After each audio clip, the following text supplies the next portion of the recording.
of sheer evil. More than 1,000 civilians slaughtered, not just killed, slaughtered in Israel. Among them, at least 14 American citizens killed. Parents butchered using their bodies to try to protect their children. Stomach-turning reports of babies being killed. Entire families slain. Young people massacred while attending a musical festival to celebrate peace. Women raped, assaulted, paraded as trophies. Families hid their fear for hours and hours, desperately trying to keep their children quiet. So in this moment, we must be crystal clear. We stand with Israel. We stand with Israel.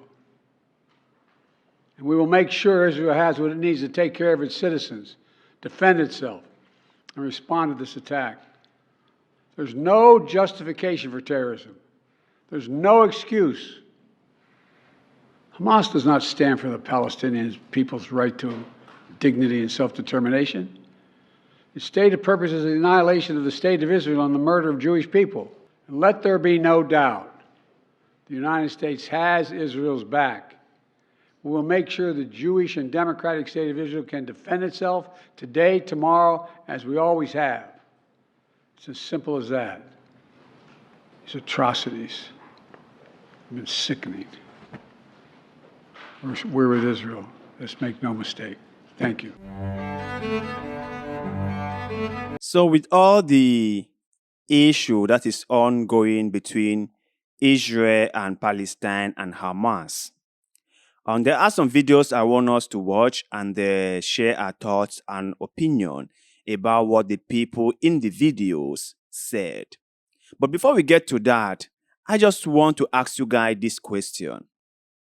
When you look at this ongoing event between Israel and Hamas, who do you think benefits the most? Is it Israel? Is it Hamas? Is it the people of Palestine? Or is it some people from the West? So, let us know your take on this in the comment section. So right now, let's carry on with watching the videos. And please do not forget to let us know what you think, okay? Like always, we love hearing your thoughts and opinions. So let's get on with it. Well, Russia's President Vladimir Putin says the situation demonstrates the failure of US policy in the region.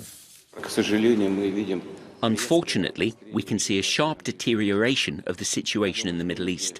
I think that many will agree with me that this is a clear example of the failure of the policy of the United States in the Middle East, which tried to monopolize the resolution of the conflict, but unfortunately wasn't concerned with finding compromises acceptable to both sides. On the contrary, it promoted its own ideas about how this should be done, put pressure on both sides, first on one side, then on the other, every time without taking into account the fundamental interests of the Palestinian people, bearing in mind, first of all, the need to implement the UN Security Council decision on creation of an independent, sovereign Palestinian state. For anyone who thought that this whole conflict was a great thing, that person must truly be a monster, because no one will appreciate violence. No one will condone this level of barbaricness towards other human beings. This is really wrong. This is really disgraceful. And I hope that the international community get to the bottom of this problem. Because I think that there is a far more larger game in play than we know as of now.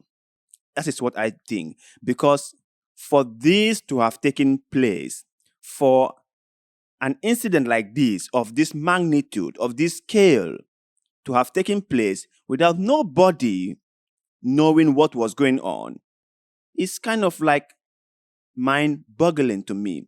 It's disbelievable. I cannot believe it.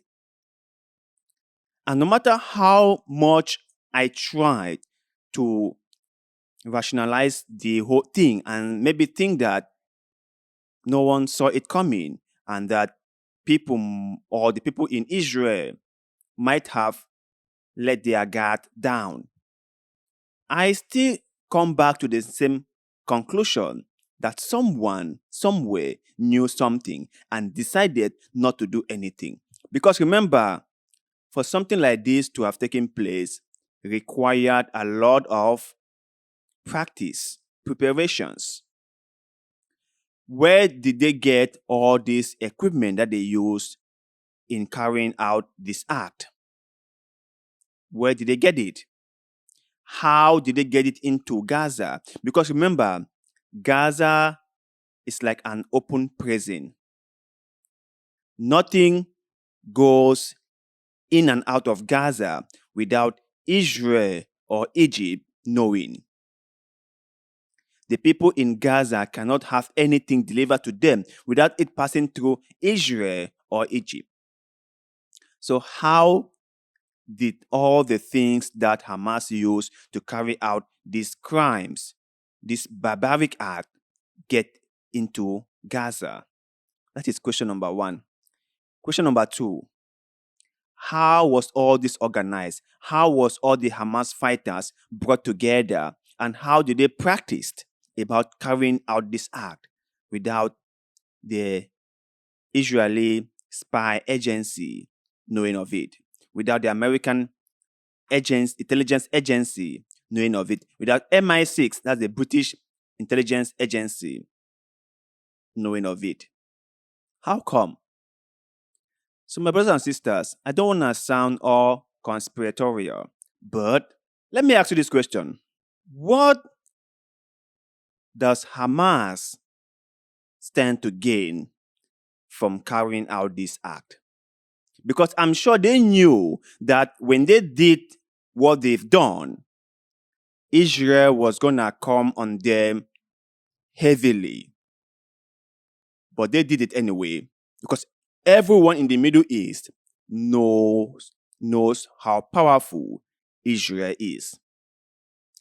And for Hamas to carry out an atrocity like this one, they should have known that Israel was gonna somehow just level the whole of Gaza.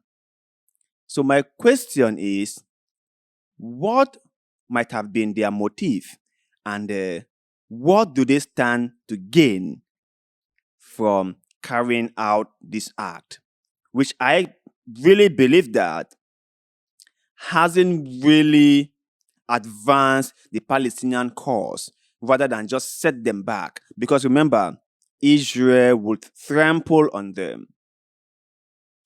Israel will make sure that people in Gaza really felt the pain. My heart go out to the people in Gaza because I believe these are ordinary people who just wanted to get on with their lives, right? These are people who are just trying to get on with their day. And for them to be caught in the middle of all this is so painful.